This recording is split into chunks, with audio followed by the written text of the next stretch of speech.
Good afternoon, everyone. We have a bit of a pileup here in the United States Senate.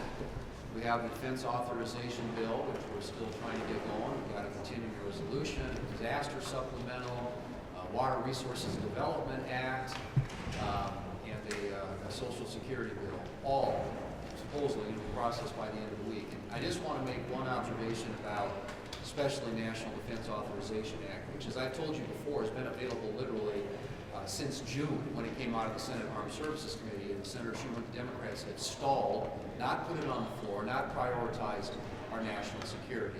At a time when we have ships that can't get out to sea, planes that can't fly, and a military readiness problem that seriously needs to be addressed. That is not going to happen next year. I can assure you that national security will be a big priority.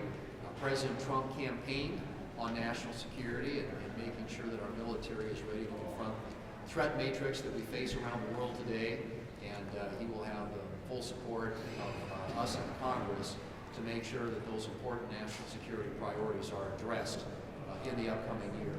So it's regrettable that this is where we are and that we have this pile up, but it was the Democrats' own making, and now we're going to have to do our best to try and sort through it and find our way out and get out of it and get into next year, where we're going to be in the majority and we will set the priorities, and they will be very different priorities. Well, Republicans will restore and reassert America's strength in the world. Now, that means a military that is lethal, that is prepared to fight, that is intimidating. It means border security, and it also means American energy dominance. Because border security is national security, and energy dominance and America's strength are tied together. I've just returned from the 80th anniversary commemoration of the Battle of the Bulge. That was the bloodiest war in World War II. Hitler's vicious attack by 200,000 Germans and 1,000 Panzer tanks was a surprise to our allies and to the U.S. troops. My father was one of the 500,000 brave Americans who fought that battle in the bitter cold in the cruel winter of 1944. I just returned from walking the cemetery in Luxembourg, where over 5,000 American soldiers are buried, along with General Patton. This is a constant reminder that our enemies are unpredictable and unforgiving. And for America to be safe, we must be strong. For the last 4 years, this administration has squandered American strength, and it has surrendered our strategic advantages. And that's why our enemies are on the march. Republicans are on a mission to restore America's strength and standing around the world. It is the only way for our nation to be safe and free. Well, as much as it pains me to say this, congratulations to the United States Naval Academy on their very, very strong win against the United States Military Academy on Saturday. We witnessed America's game, which I will use the old adage that all of those incredible young men that were on the field, they are the ones that are willing to die for every last one of us that watched the game on Saturday. So again, congratulations to Navy. They did beat Army. And I will be paying Rick Scott later for our bet. But again, we want to make sure that we have the most lethal fighting force on the face of the planet.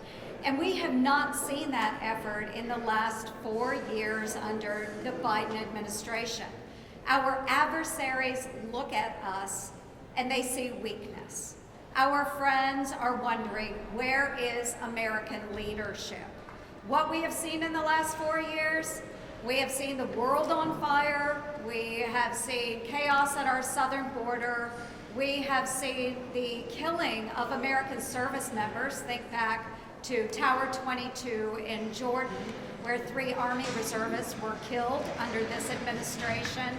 And we have had Chinese spy balloons traversing the United States of America, paving the way for unidentified drones, with no reaction from our federal government.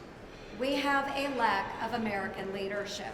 But thankfully this week we will be passing the National Defense Authorization Act. And through that act, again, we will feed the lethality of America's fighting forces. I have focused on traumatic brain injury with our service members and providing safety measures for them. We are strengthening our southern border, and we continue to build upon President Trump's Abraham Accords. So, as we move forward, a good clue and key for our adversaries is President Trump is coming back into office, and there is no doubt that we will once again lead the world with American leadership. Hello to everybody, and John Thune said something that feeds into what I wanted to talk about. He said there's a lot of unfinished business, but apparently the Biden administration is trying to finish their spending business before the clock ticks off on January the 20th.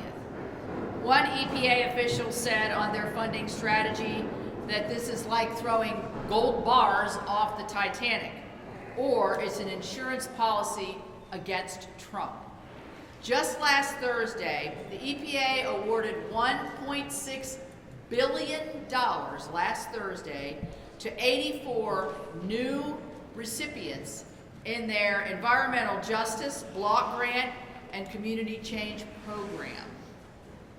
Now, if you recall, I brought to this podium the fact that the EPA was going to grant last summer hundreds of millions of dollars to groups that are what I consider anti-American, anti-law enforcement, pro-Palestinian.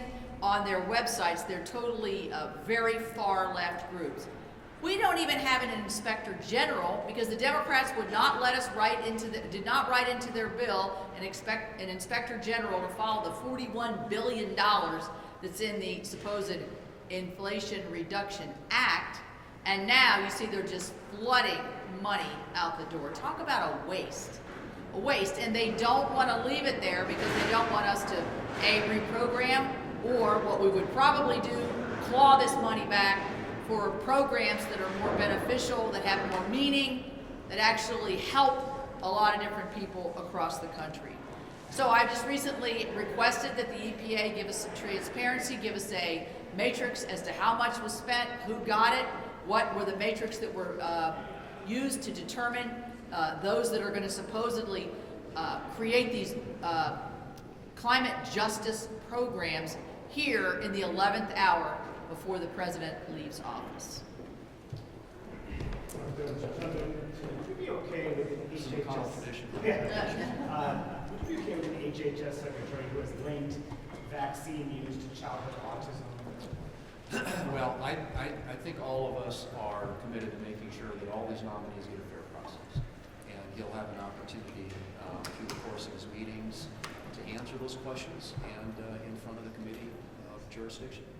And so those things are all going to be part of the confirmation process, and I would expect the nominee to have answers to those questions. What sort of problems do you anticipate on your side in the next 48, 72 hours in terms of slowing up the CR or any as review the bill, challenging the bills to clear? Do you expect some people to say, hey, we need to take some time to look at it, we need to take some time on the floor, to sample? Once it's posted, they've got their rules over there that they have to comply with, and so I'll leave that down. But obviously, we want to see the posted text, and I think our members it's very hard to gauge reaction, but where senators are going to come down until we actually have seen the text. But obviously, as I pointed out, this is a big pileup at the end of the year, largely again attributable to the lack of Democrat action on anything for the last 6 months.